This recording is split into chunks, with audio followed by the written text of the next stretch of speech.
A new type of behavior has emerged with the rise of computing, where we dynamically switch our attention among different apps, screens, and devices.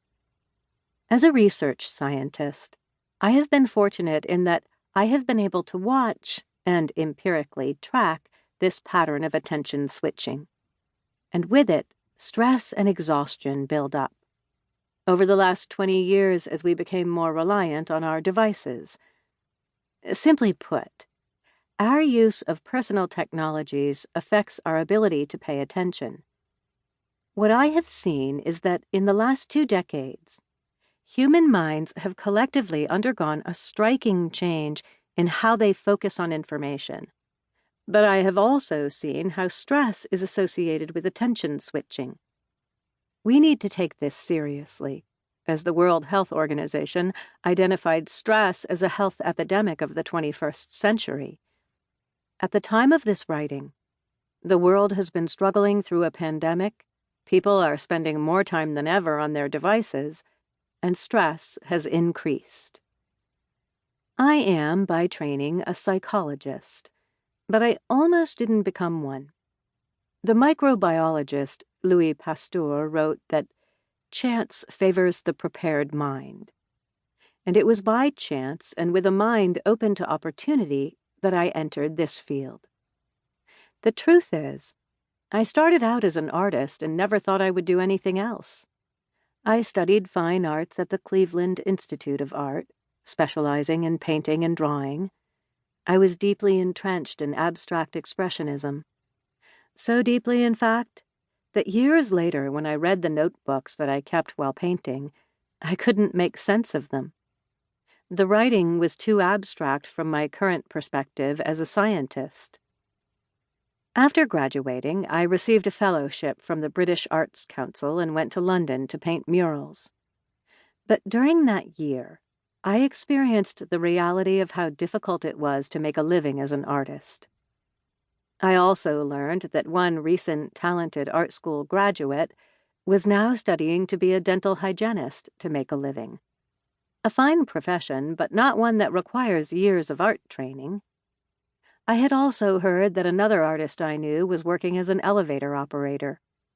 While some people might be so dedicated to their art that they were willing to spend 8 hours a day at a job that they didn't like to support their passion, I quickly realized that this life was not for me.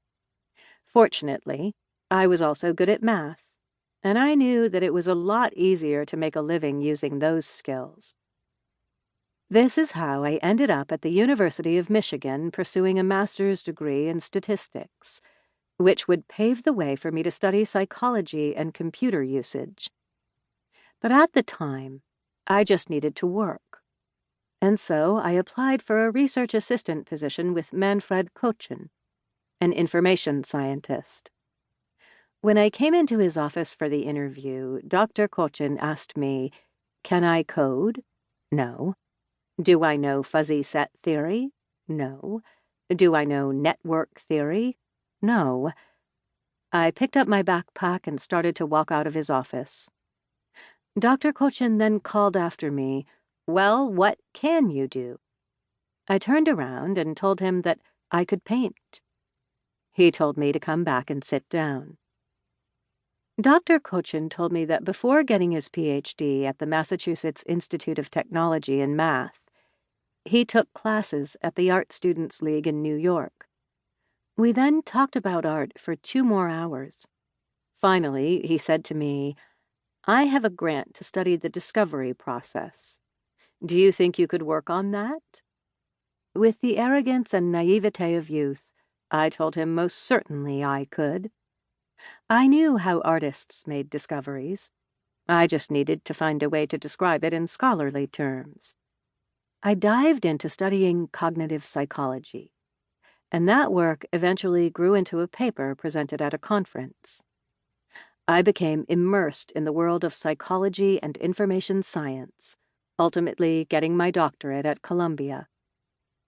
Chance crossed my path again when, in my first job after graduation, I was hired at an information technology company to apply psychological ideas to study technology use.